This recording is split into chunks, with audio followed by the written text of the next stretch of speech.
The autumn evening wrapped around Maya Thompson's car as she pulled into her driveway in the quiet Virginia suburb. After 16 hours of analyzing intelligence reports at CIA headquarters, all she wanted was to curl up with a good book and her cat. The streetlights cast long shadows across her front lawn, and the neighbor's porch lights twinkled like distant stars. She grabbed her purse and stepped out of her car, her heels clicking against the concrete. That's when she noticed the police cruiser rolling slowly past her house. Something felt off about the way it lingered. Maya had spent 12 years reading situations as a CIA intelligence officer, and her instincts were rarely wrong. The cruiser's lights flashed to life, bathing her well-maintained garden in red and blue. Two officers stepped out, their hands resting near their weapons. Maya's heart rate picked up, but her face remained calm. A skill learned through years of high-stakes operations. "Ma'am, we've had reports of suspicious activity in this area," the first officer said, his flashlight beam settling on her face. "Can you explain what you're doing here?" Maya took a slow, steady breath. "This is my home," she replied, her voice level and professional. "I just got back from work. I can show you my ID and proof of residence." The second officer moved closer, his stance tense. "And where exactly do you work?" Maya knew this dance all too well. She'd seen it happen to colleagues, friends, and family, but knowing didn't make it easier. "I work for the federal government," she said carefully, aware of the need to protect her cover while also establishing her legitimacy. "Right," the first officer said, skepticism heavy in his voice. "And I'm the president. Let's see some ID." Maya reached for her purse slowly, explaining each movement. Inside, her stomach churned with a mix of anger and disappointment. She'd served her country through 3 administrations, prevented countless threats, and yet here she was, being treated like a criminal in front of her own home. She handed over her driver's license and her federal ID, watching as the officers examined them under the flashlight. The neighbor's curtains twitched. She could feel curious eyes watching the scene unfold. Mrs. Chen from next door had stepped onto her porch, phone in hand, ready to record if needed. "These look fake," the second officer declared, and Maya's professional composure merely cracked. She'd faced down hostile agents and navigated international crises, but this felt personal in a way that cut deep. "Officers, you can verify my credentials. There's a specific protocol for this," Maya explained, reciting the verification procedure she knew by heart. "Call it in, please." The officers exchanged looks, clearly not used to someone knowing these procedures. Minutes ticked by as they made calls, each second feeling like an hour as Maya stood in her own driveway, watched by a growing number of neighbors. Finally, a third police car arrived. An older officer stepped out, his face showing recognition as he looked at the IDs. He pulled the other officers aside, speaking in hushed tones. Maya caught fragments: CIA, Level 5 clearance, immediate release. The original officers returned, holding out her IDs. No apology, just a gruff, "You're free to go," as if she needed permission to enter her own home. As Maya unlocked her front door, her hands steady despite the adrenaline coursing through her body, she knew this wasn't over. In her mind, connections were already forming, similar incidents reported by colleagues, patterns emerging from seemingly isolated events. Her analytical training kicked in, seeing not just a personal slight, but a systemic issue that needed addressing. Inside, she set her purse down and leaned against the wall, letting out a long breath. Her cat, Pixel, rubbed against her legs, purring softly. The house was quiet, but Maya's mind was racing. This moment, this humiliating, infuriating moment, could be transformed into something bigger. She walked to her home office, fired up her secure laptop, and began typing. Every detail, every word exchanged, every procedure ignored or followed. As an intelligence officer, she knew the power of documentation. But this time, she wasn't documenting a foreign threat or a security risk. She was laying the groundwork for change. Maya worked late into the night, her fingers flying over the keyboard. She cross-referenced similar incidents, analyzed patterns, and began mapping out connections. The detention might have lasted less than an hour, but its implications would ripple out much further. As she finally closed her laptop, the first hints of dawn were creeping through her window. Maya looked at her reflection in the darkened glass, a woman who'd spent her career in the shadows, working to protect a country that sometimes seemed to barely acknowledge her right to exist within it. But now, something new was taking shape. Maya Thompson, the CIA officer who preferred to stay invisible, was about to become the catalyst for a change that would reshape both law enforcement and intelligence communities. Her incredible journey was just beginning, and she was ready for whatever came next. That night, as she finally lay down to sleep, Maya knew she had a choice: let this incident fade away like so many others, or use it as a spark to light a fire that could no longer be ignored. For the first time since the detention, she smiled. She'd never been good at staying quiet when something needed to change. 3 days after the detention incident, Maya sat in her office at CIA headquarters, staring at her computer screen. Her inbox was filling up with messages she never expected to receive. Each email told a similar story: intelligence officers of color sharing their own experiences of being detained, questioned, or harassed while simply doing their jobs. "It happened to me in Baltimore," one colleague wrote. "They didn't believe my credentials either. I'd almost missed a crucial meeting with an asset." Another message read, "Outside Phoenix, 2 hours of questioning. Nearly compromised an entire operation." Maya rubbed her temples, feeling the weight of these stories settling on her shoulders. Her own incident wasn't just a random occurrence, it was part of a pattern that had been hiding in plain sight. She started organizing the information into a secure document, her analyst training kicking in as she spotted recurring themes and troubling similarities. A knock on her office door interrupted her thoughts. "Come in," she called, minimizing the document on her screen.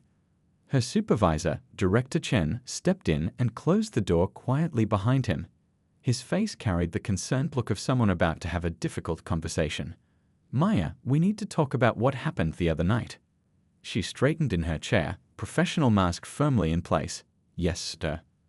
The Bureau's Internal Affairs Division is launching an investigation into the incident," he said, taking a seat across from her desk. "They're calling it a routine review of procedure, but we both know it's more than that." Maya nodded, choosing her next words carefully. "I've been receiving messages, sir. Other officers have experienced similar situations." Director Chen's eyebrows rose slightly. "How many?" 27 so far," Maya replied, turning her screen to show him the carefully organized data. "And those are just the ones who've reached out directly." He leaned forward, scanning the information with the sharp eye of a veteran intelligence officer. "This is concerning. But Maya, you need to be careful here. Some people won't want this kind of attention. With all due respect, sir, isn't attention exactly what this situation needs?" Maya's voice remained steady, but her passion came through. "These incidents aren't just embarrassing. They're compromising our operations. Every time an officer is detained, we risk exposing ongoing missions."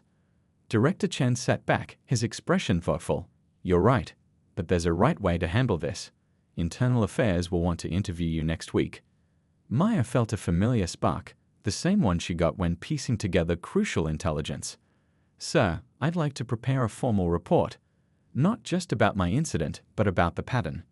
With your permission, I can gather more data, conduct interviews, build a comprehensive analysis."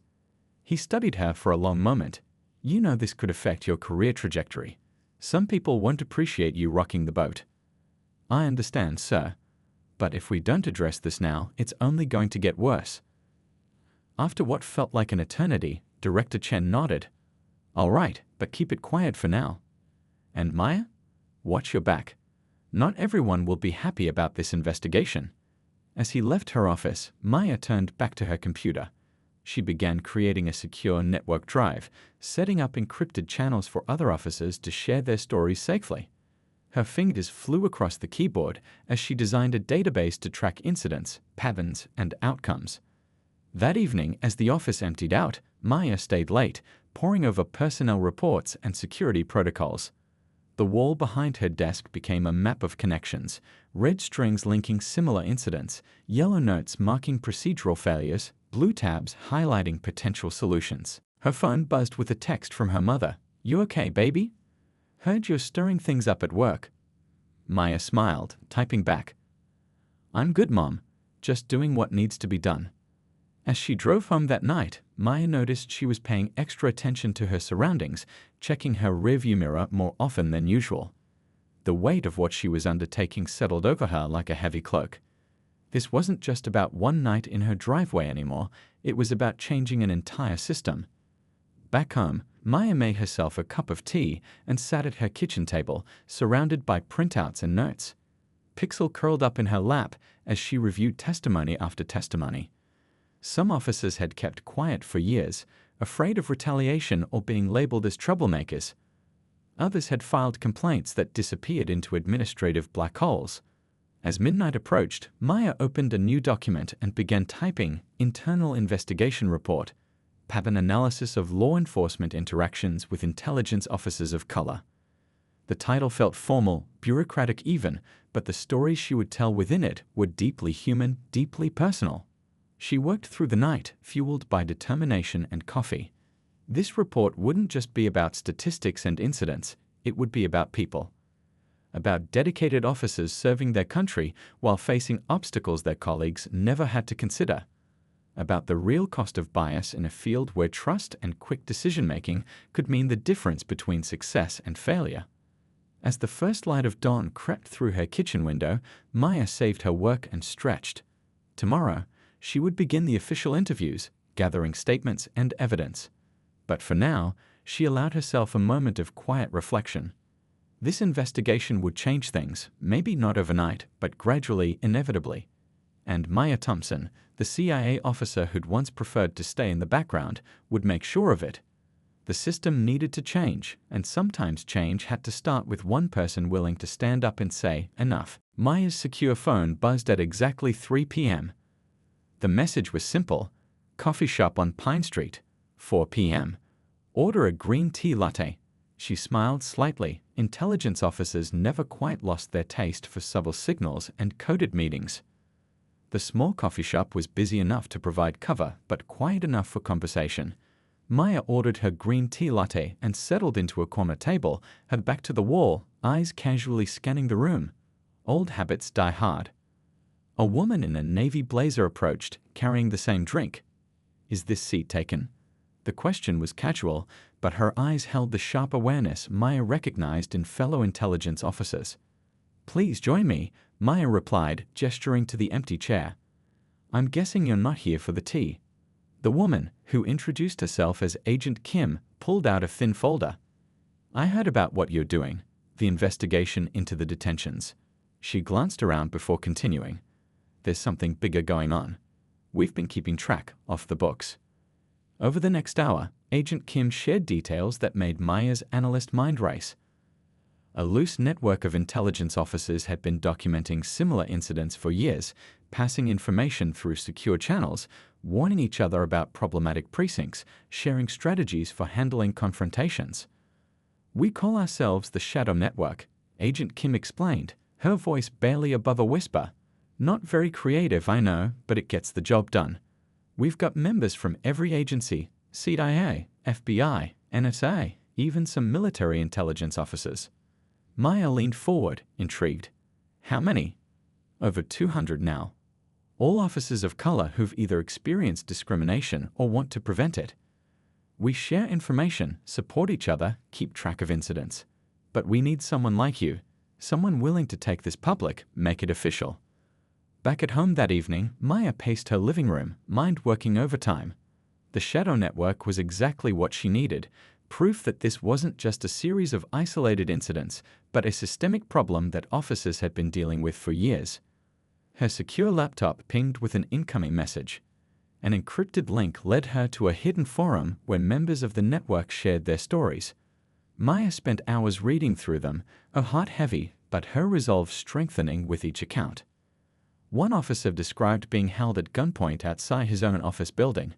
Another wrote about missing a crucial surveillance operation because local police detained her for suspicious behavior, sitting in her car during a stakeout. Each story added another piece to the puzzle Maya was assembling. She began organizing virtual meetings, using her CIA training to set up secure communication channels. The network grew as word spread.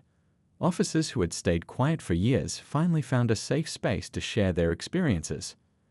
I thought I was the only one, a DEA agent confided during one late-night video call. I kept telling myself maybe I was just being too sensitive, maybe I was imagining things. Maya created a secure database to track patterns, which jurisdictions had the most incidents, what times of day were riskiest, which approaches worked best for de-escalating situations. The analyst in her loved the data, but the human in her ached for every story behind the numbers. The network began developing protocols, buddy systems for surveillance operations, legal resources for officers who faced discrimination, training materials for new agents of color. What had started as a loose support group was evolving into something more structured, more powerful. One evening, as Maya updated her investigation files, she received an unexpected call from Director Chen. "Thompson," he said, his voice tight with concern, "someone's asking questions about your activities. They're trying to access your travel logs, your communication records." Maya's pulse quickened, but her voice remained steady. "Someone inside the agency." "Yes, be careful. Whatever you're building, and I don't want to know the details, make sure it's secure, really secure." After hanging up, Maya spent hours reinforcing the network's security protocols. She'd learned from the best about how to hide information in plain sight, how to create networks that could withstand scrutiny.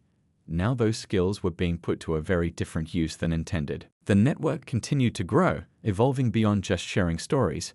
Members began advocating for each other in subtle ways, mentioning names for promotions, warning about biased supervisors, sharing strategies for navigating the complex politics of intelligence work. During one secure video meeting, an FBI agent shared a breakthrough. She'd convinced her field office to implement new training protocols for local police interactions with federal agents. It was a small victory, but it proved change was possible. Maya's apartment became a command center of sorts. Her dining room wall was covered with charts and data, carefully hidden behind innocent-looking artwork when anyone visited. Pixel, her cat, had grown used to the sound of encrypted video calls at odd hours.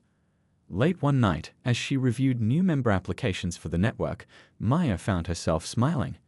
What had started with her detention in her driveway had grown into something she never could have imagined. A movement within the intelligence community itself. The Shadow Network was more than just a support group now. It was becoming a force for change, working within the system to transform it. Maya thought about all the future intelligence officers who might never have to experience what she and others had gone through. Her phone buzzed with another message: "New incident in Boston. Officer needs support." Maya straightened in her chair, reaching for her secure laptop. The work never ended, but neither did her determination to make things better. The underground network she'd helped strengthen was doing more than just documenting problems. It was building solutions, one secure message, one shared story, one small victory at a time. The call that changed everything came on a rainy Tuesday morning. Maya was at her desk, reviewing reports from the Shadow Network when her secure line rang. The caller ID showed a Washington, D.C. number she didn't recognize. "Ms. Thompson, this is Andrea Rodriguez from Congresswoman Lee's office. Do you have a moment to talk?" Maya's heartbeat quickened, but her voice remained steady. "Yes, I do. We've heard about your internal investigation into law enforcement interactions with intelligence officers of color.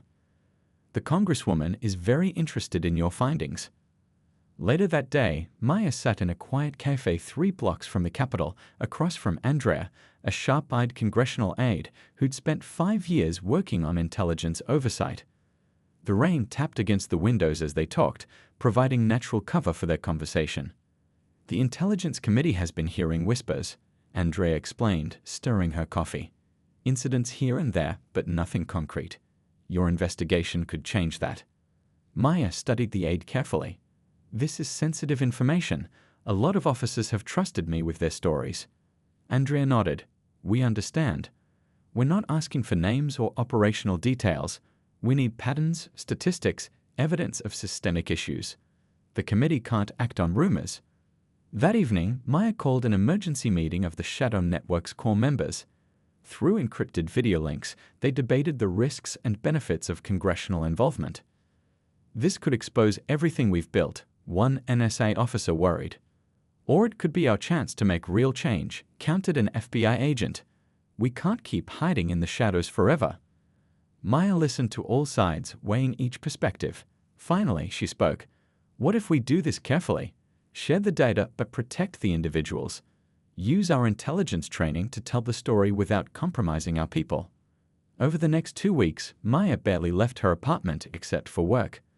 Her dining room became a command center, walls covered with charts and redacted testimonies. Pixel, her cat, watched from the windowsill as she worked late into the night, carefully preparing documents that would tell their story without endangering anyone's career or operations. The hearing was scheduled for a closed session of the House Intelligence Committee. Maya arrived early, her heart pounding as she walked through the Capitol's marble halls. She'd faced down hostile agents and navigated international crises, but this felt different. This was personal. Inside the hearing room, Maya took her seat at the witness table. The committee members filed in, 12 lawmakers who held the power to change everything. Congresswoman Lee, a former prosecutor known for her sharp questioning, spoke first. Ms. Thompson, we understand you've been conducting an investigation into a pattern of incidents involving intelligence officers of color. Please tell us what you found. Maya opened her carefully prepared folder. Over the past 8 months, I've documented 147 incidents where intelligence officers of color were detained, questioned, or harassed by local law enforcement while conducting official duties. These incidents have compromised operations, endangered officers, and damaged interagency relationships. The room grew quiet as Maya presented her evidence. Charts showing the rising frequency of incidents. Anonymized testimonies describing operations that were blown because an officer was detained during surveillance. Statistics revealing how many work hours were lost to these unnecessary confrontations. In one case, Maya continued, an officer was held at gunpoint while attempting to meet a crucial informant. The informant fled, believing they'd been compromised. 3 months of careful relationship building was destroyed in minutes. A congressman leaned forward. And these officers had proper identification. Yes, sir. In every case, they carried standard agency credentials. The issue wasn't lack of identification, it was that their identification wasn't believed. The questions continued for hours. Maya answered each one carefully, protecting her network while making the scale of the problem clear. Her training helped her stay focused, but she could feel the emotional weight of every story she shared. As the hearing concluded, Congresswoman Lee made an unexpected announcement. This committee will be launching a full investigation into these incidents. Ms. Thompson will need your continued cooperation. Walking out of the Capitol that evening, Maya felt the weight of what had just happened. The Shadow Network's secure channels were buzzing with messages. Some members were nervous about the attention, others excited about the possibility of real change. Back home, Maya sat in her dimly lit living room, Pixel purring in her lap. Her phone kept lighting up with encrypted messages from network members. The congressional investigation would change everything. There was no going back to the shadows now. She thought about that night in her driveway when 2 officers had refused to believe who she was.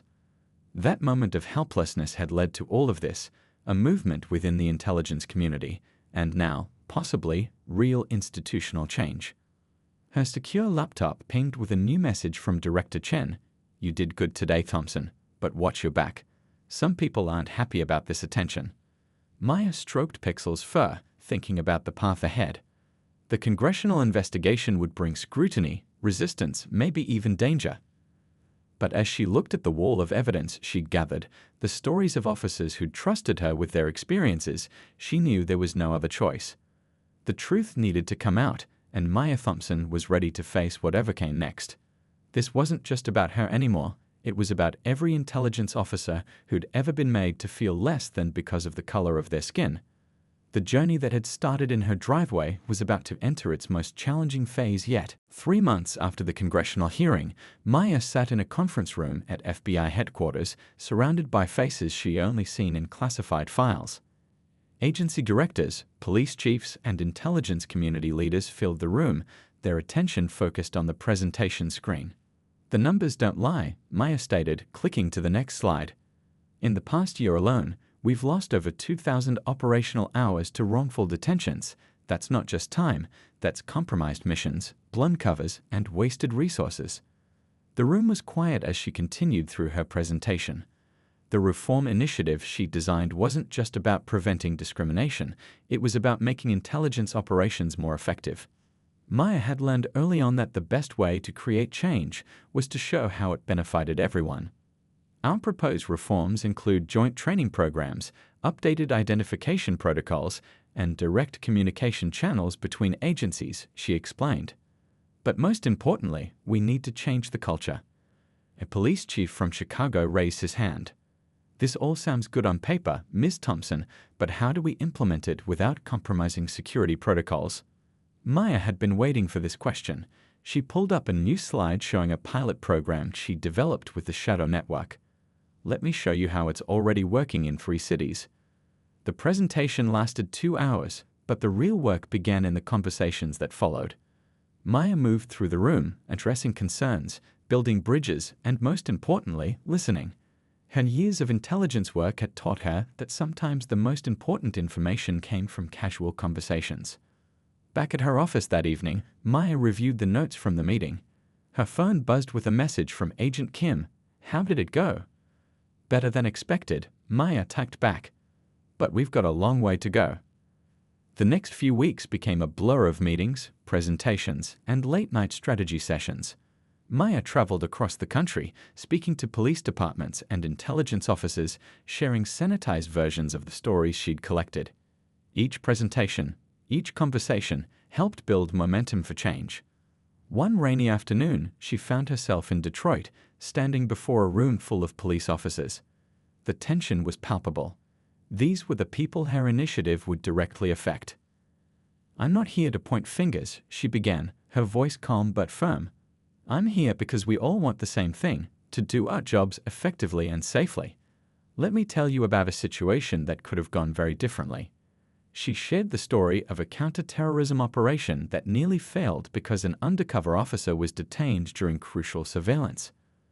The room grew quiet as she described how improved protocols could have prevented the incident. After the presentation, a veteran officer approached her. You know, I never thought about it from this angle before. We're all just trying to stay safe out there. Maya nodded. Exactly. That's why we need better communication, better understanding on both sides. The reform initiative began taking shape in ways Maya hadn't expected. Police departments started reaching out to her, asking for training materials. Intelligence agencies began reviewing their internal policies. The Shadow Network's membership grew as more officers felt comfortable sharing their experiences. One evening, as Maya worked late at her desk, Director Chen stopped by. Thompson, the CIA director wants to make your training program mandatory for all field officers.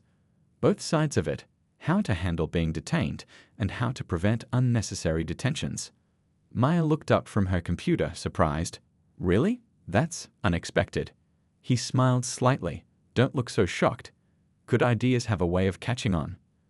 The reform initiative wasn't just about procedures and protocols, it was about people.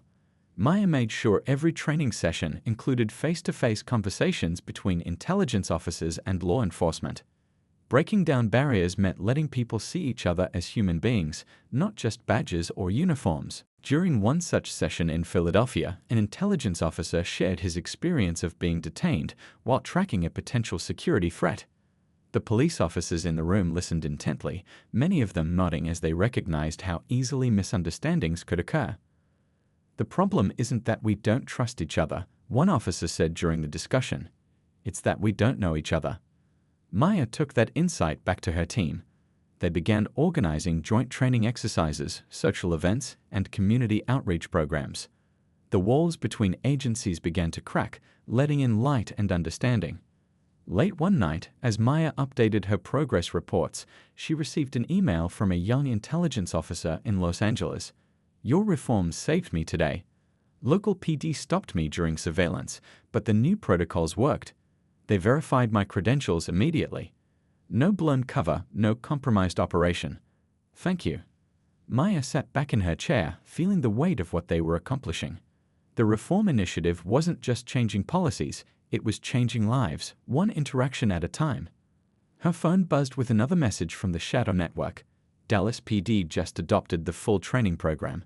That's 20 major cities now. Progress was happening, slowly but surely.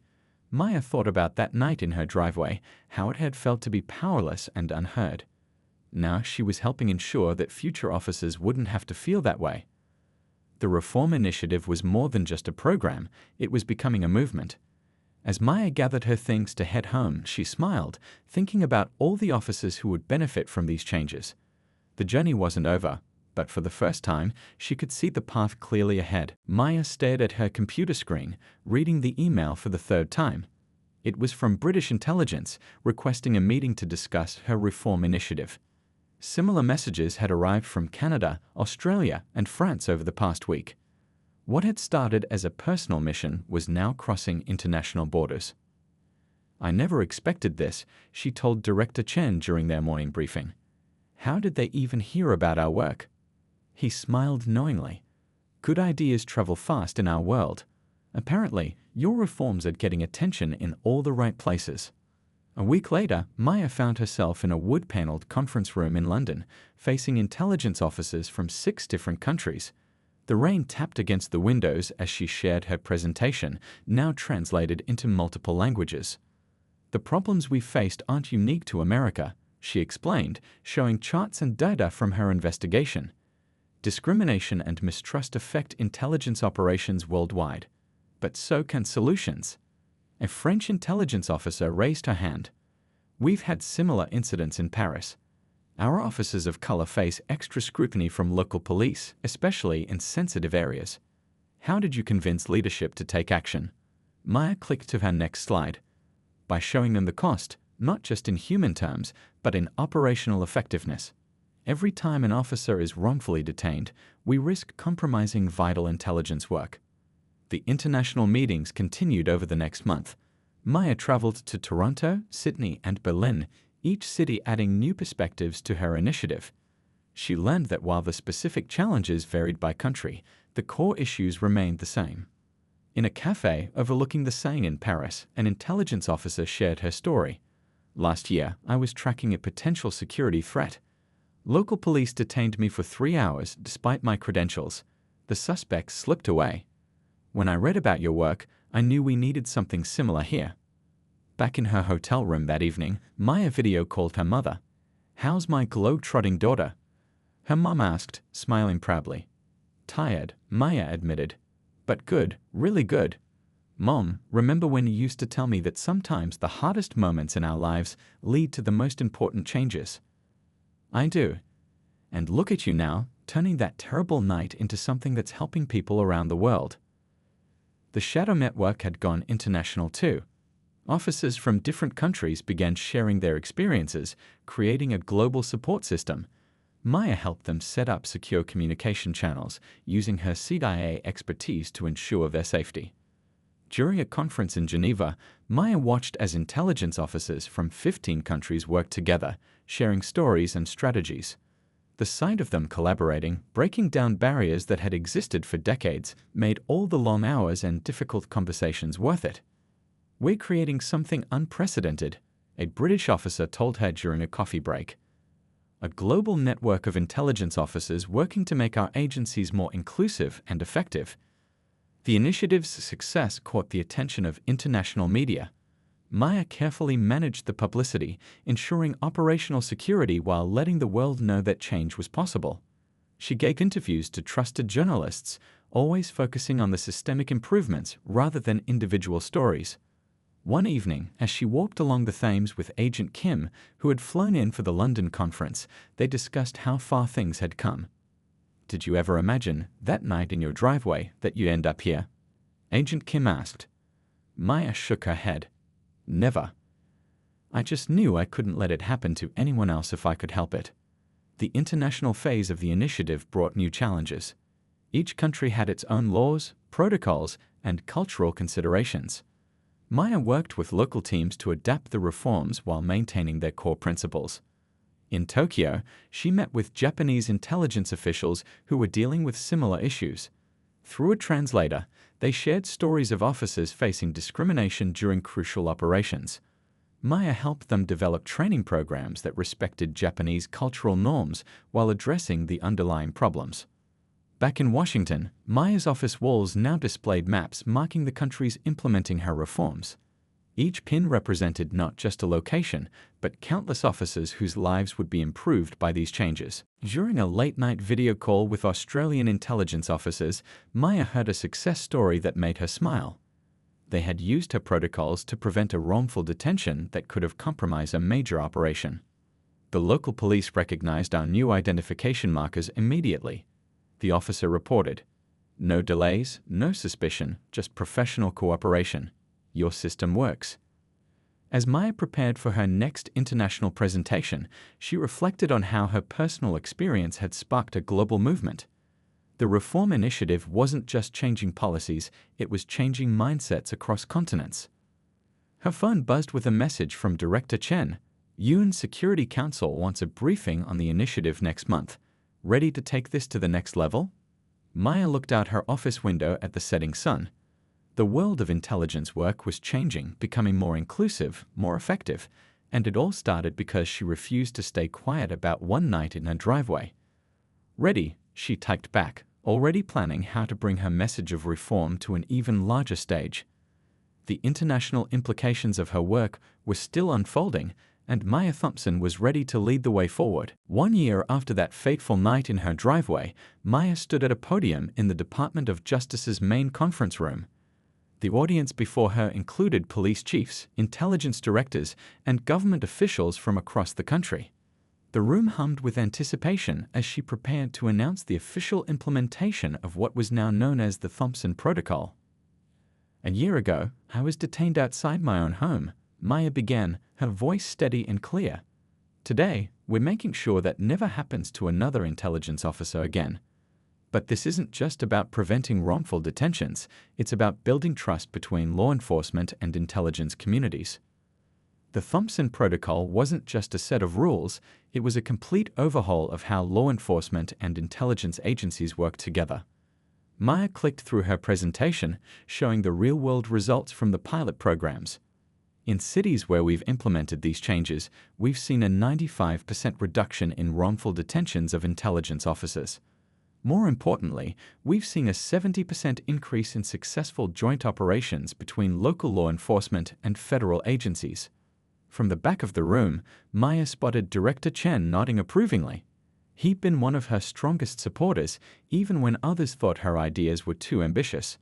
Next to him sat Agent Kim, who had helped build the Shadow Network into a powerful force for change. After the presentation, a young police officer approached Maya. "You know, I was one of the officers who used to be suspicious of federal credentials. This training changed how I think about everything." Maya smiled, remembering all the late nights and difficult conversations that had led to this moment. The protocol wasn't just about new ID cards or verification procedures, it was about changing hearts and minds. That evening, Maya drove home along the same route she'd taken a year ago. As she pulled into her driveway, a police car drove past slowly. But this time, the officer waved friendly recognition. He'd been through the Thompson Protocol training. Inside her house, Maya found a surprise gathering of her closest allies from the past year. Agent Kim, Director Chen, and several members of the Shadow Network had come to celebrate. Even Congresswoman Lee had sent a congratulatory message. To the Thompson Protocol, Agent Kim raised her glass in a toast. And to the woman who turned a moment of injustice into a movement for change. Maya looked around her living room, now cleared of the charts and data that had covered the walls for months. Pixel, her cat, wandered between guests, accepting pets from people who had become like family through this journey. "I have something to show you," Director Chen said, pulling out a folder.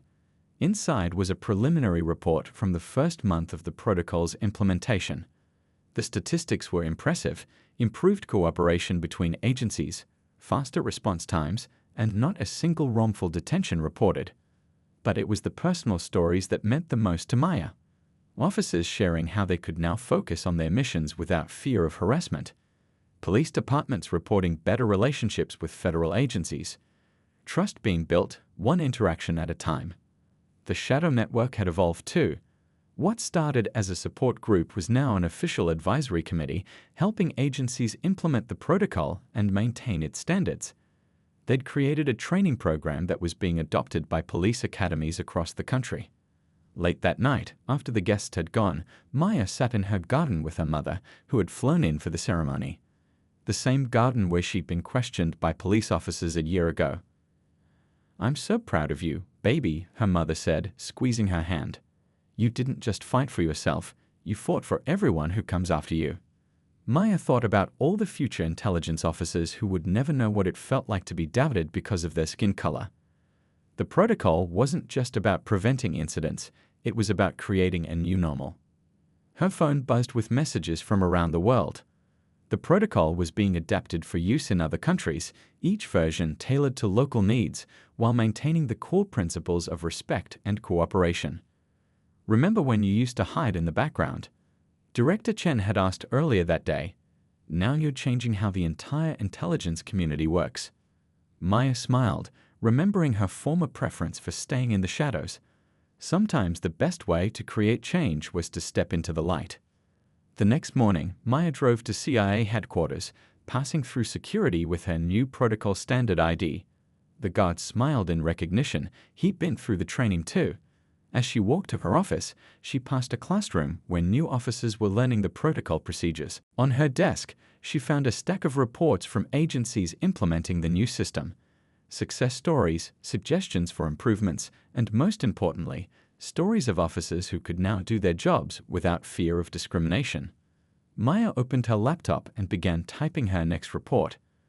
The Thompson Protocol wasn't just a set of rules or procedures, it was a promise to every intelligence officer that they would be judged by their dedication and skill, not the color of their skin. Outside her window, the sun rose over the Virginia landscape. Somewhere out there, intelligence officers were starting their day, protected by the changes she'd helped create. The journey that began in her driveway had transformed into something bigger than she'd ever imagined.